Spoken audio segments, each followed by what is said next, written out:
Hi all. So today we'll install PyCharm on Windows 11. Yesterday we have installed on Docker, right, on Windows. So just to go through that video. So if you have any issues while installing, please comment on the video section. Maybe mostly I'll try to reply on your comments. Okay, today we'll see how to install PyCharm. Okay, just open any of one of the browser, type PyCharm, download here. Okay, official website JetBrains will open. Just you can click on this link.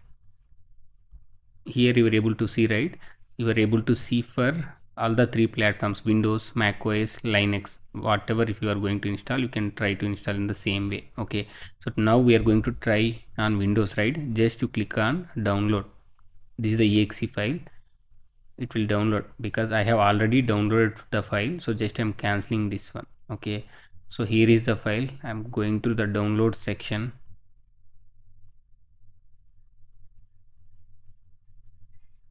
Just you can click on double click.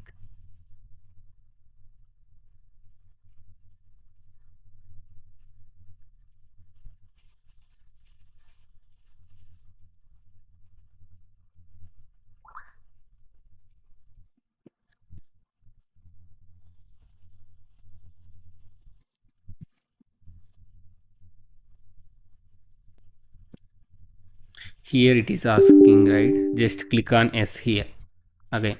Okay, now just you can click on here the next. Okay, here the Python will be installed. So wherever if you want to install, you can install. The space required, it's showing here 3.3 GB. I'm installing here. So if you want to install in a different folder, that's up to you guys. But remember this path. Click on next. Click on the desktop shortcut Python and update path value here, and that is fine. Like if you want to select here, up to you. Just click on next and click on the JetBrains here, only this one. Click on install.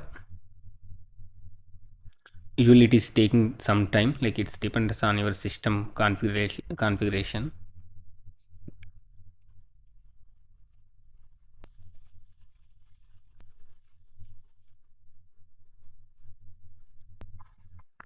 Just you are able to see, right? Just click on finish. Okay, here you are able to see, right, the PyCharm also installed.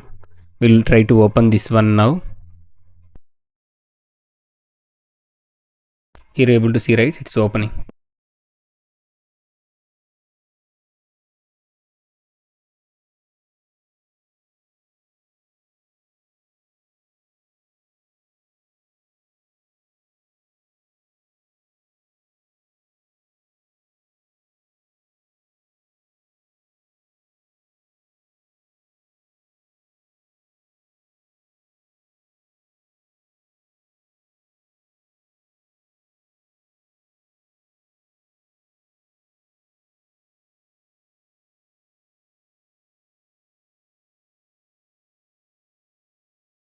That's it guys. Like here it will load all the required plugins, so you need to just wait for 1 or 2 minutes. Once all the plugins is loaded, once all the required plugins is configured, just you can restart your system and you can try to open your PyCharm. Then it will work perfectly. Thanks for watching.